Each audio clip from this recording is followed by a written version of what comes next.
সহ্য করছি, রোজার মাস, ভাবছি যে কিচ্ছু বলবো না আপনাদেরকে, কিন্তু না, এই শান্তির মাসে আপনাদের মনে অশান্তি রয়ে গেছে। সব শয়তান কিন্তু যায় নাই, আপনাদের মধ্যে কিছু শয়তান বাস করতেছে। এরকম আলেম সাজার থেকে না সাজায় ভালো। ছেলেকে আলেম বানাচ্ছেন, কিন্তু ছেলের কাজ করতেছে জালেমের মতো। উপরে লেবাস ধরে লাভ নাই, লেবাস দ্বারা ইবাদতের কোনো প্রয়োজন নাই। কি হয়েছে, এখানে মাথা আসরাচ্ছ না? আর 2 দিন পর রোজা, বাজারও করো নাই, কিচ্ছু করো নাই, কি করব? এত অধৈর্য হচ্ছে কেন? 2 দিন পর রোজা তো আমি করব।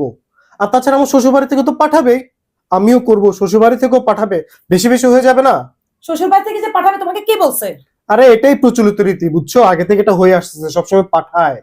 শোনো, এত অধৈর্য হওয়ার কিছু নাই, দেখবা যে তোমার বাবা মা আমাকে ট্রাক ভরে পাঠাচ্ছে।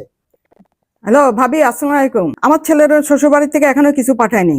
2টায় রোজা চলে যাচ্ছে, কখন পাঠাবে কে জানিস। আমার আশেপাশে সবাই ইফতার চলে আসছে, কিন্তু আমার ছেলে শ্বশুরবাড়ি থেকে এখনো আসে নাই। ভাবি, এ আকিব, এদিকে আয় তো, কথা শোন। হ্যাঁ আম্মু, ডাকছো কেন? ডাকছি যে দেখ, আমার আশেপাশে সবাই শ্বশুরবাড়ি থেকে ইফতার চলে আসছে, কিন্তু তোর শ্বশুরবাড়ি থেকে এখনো ইফতার আসলো না। 2টায় রোজা চলে যাচ্ছে। আচ্ছা ঠিক আছে, আমি ওকে ডাকতেছি। না, কি ব্যাপার, ডাকতেছো কেন?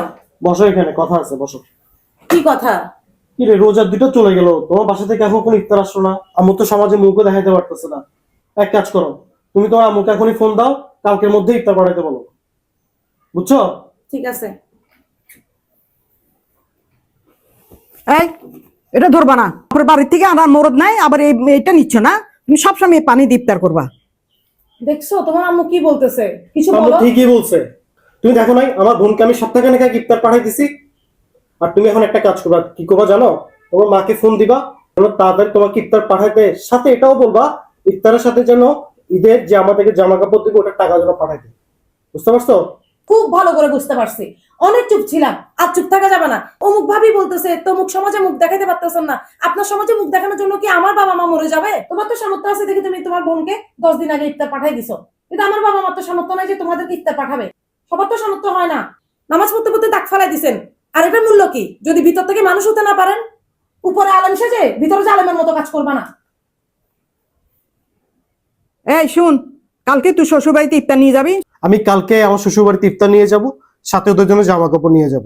আর একটা বিষয়, এই লোক দেখানো ইবাদত করে লাভটা কি?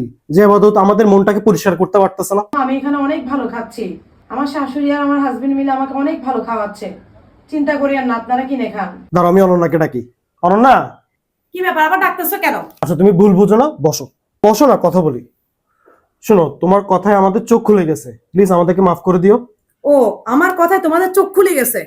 আমি একটা জিনিসই বুঝি না, সমাজে অনেক মানুষ আছে যারা কিনা ছেলেকে বিয়ে করিয়ে ছেলে শ্বশুর বাড়ি থেকে জিনিস আদায় করার জন্য বসে থাকে। শুনেন, রোজার মাস হচ্ছে শান্তির মাস, কিন্তু কিছু কিছু ছেলের মার মনে শান্তি নাই কখন ছেলে শ্বশুর বাড়ি থেকে ইফতার আসবে। আগে মন থেকে পরিষ্কার হন, যে ভালো মানুষ তৈরি হন, তারপর আসেন আপনাদের ইবাদত গুলো মানুষের মধ্যে ছড়ান। এভাবে আলেম সেজে বসে থাকবেন না, আলেম সেজে জালেমের মতো কাজ করবেন না। যদি আলেম হন, ভিতর থেকে আলেম হন।